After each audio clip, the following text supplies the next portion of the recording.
everybody. Happy Monday. As you can see, I'm out here enjoying the beautiful sunshine today, which is really lovely to have. So as promised, this week I am diving into everything attachment related. So some of you may already know what attachment theory is or what your attachment style is, which is fantastic. But I think a lot of people don't know. As we come up to our event Anchored in Connection, which is Sunday the 21st of August, I think it's really important that I touch on this for anyone who is interested in attending that workshop, as it is based on attachment theory. I guess I'll get started. So every day this week I'm going to do a little live about, today is just going to be about what attachment theory is and why it's important. And then tomorrow I'll start diving into the different attachment styles, what they are, how they show up in life, all of that kind of thing. And I will be posting some little slides that'll go into this in some more detail as well. So, what is attachment theory or attachment styles? So, they are strategies that we developed as infants as a way to survive. And when I talk about survive, I mean this from the perspective of our nervous system, how our nervous system feels like it needs to survive, as opposed to this cognitive, rational way of, what a threat is as an adult. But basically, they're created in the first, my dog's come to visit me, the first 1 to 2 years of life, and they are created depending on our caregiver's ability to create attunement with us.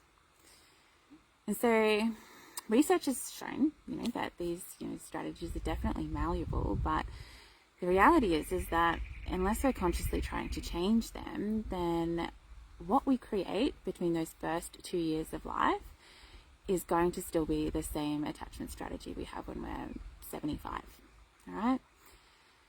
So attachment styles dictate the narrative of a person's life, and it is hugely focused on how we see ourselves and how we see others, but mostly in our intimate relationships with partners.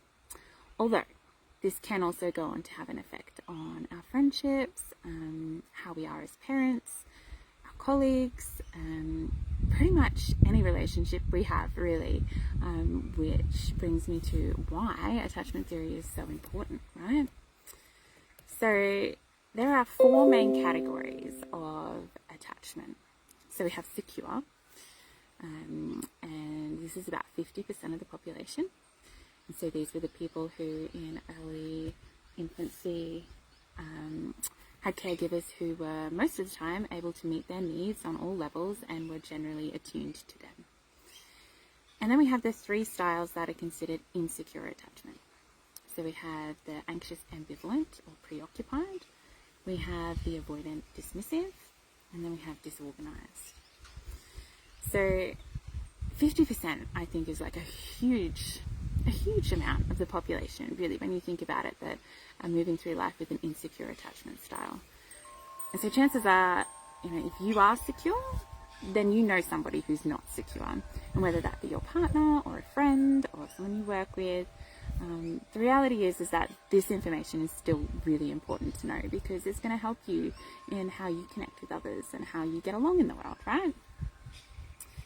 So the insecure strategies do go on to wreak havoc in people's lives, and it really is, it's one of those things that you can be completely unaware about until somebody raises it, and you're like, oh wow, I've been doing that my whole life and I didn't even realize that that was a thing, right? We start to identify with these behaviors and these strategies that we use in our relationships. So that's also why I feel that it's very important that people know about this, because until you understand that this narrative or these repeating cycles and habits that you have in relationships are not actually who you are. They're just ways that you have developed to survive, to make sure that as a child that you were loved, that you were looked after, that you were fed, that you were accepted, and that you belonged, okay?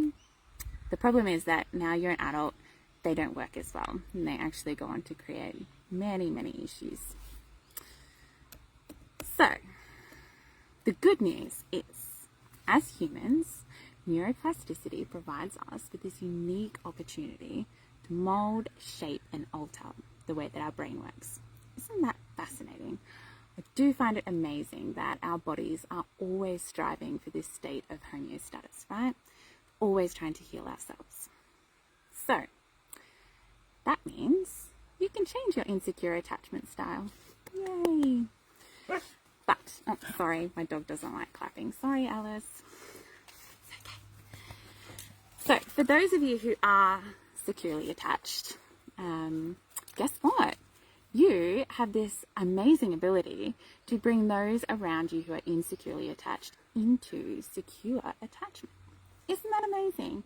We are human beings that are wired for connection. We are wired to be with each other, be in community.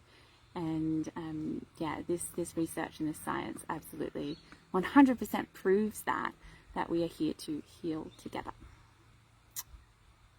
I think that's pretty much all I really wanted to touch on today.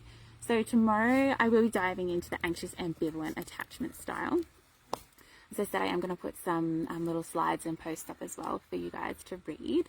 And I'm totally open to any questions. If anybody wants to ask anything, feel free to comment, or you can also contact me directly.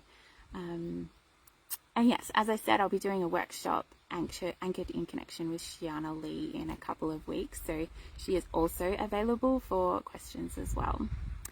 But yeah, I think that's pretty much it today. Tomorrow will be the anxious ambivalent attachment style. So check in with me again and I'll be telling you guys what that's all about. Okay, I hope you all have a fabulous day.